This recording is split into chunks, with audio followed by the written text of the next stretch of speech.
చిహ్నం అంటారు. ఇందులో పైకెత్తిన చేయి అనగా ఆపు అని అర్థం. చక్రం మధ్యలో ఉన్న పదం అహింస. ఈ రెండింటి మధ్య ఏదైనా చేసే ముందు ఒక్క నిమిషం ఆగి ఒకటికి 2 సార్లు ఆలోచించమని గుర్తు చేస్తుంది. అనగా మన మాటలు, ఆలోచనలు, చర్యలు ద్వారా ఎవరికి హాని కలిగించకూడదని చెబుతుంది. అలాగే స్వస్తిక్ గుర్తు 4 చేతులు.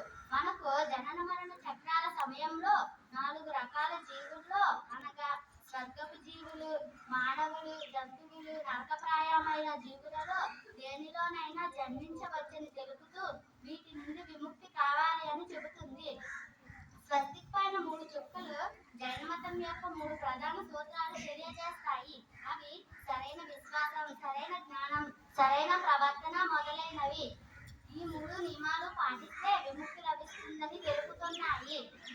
పైన ఉన్న వక్ర ఆర్కును సిద్ధశిల అంటారు. విముక్తి పొందిన ఆత్మలు లేదా సిద్ధులు నివసించే లేదా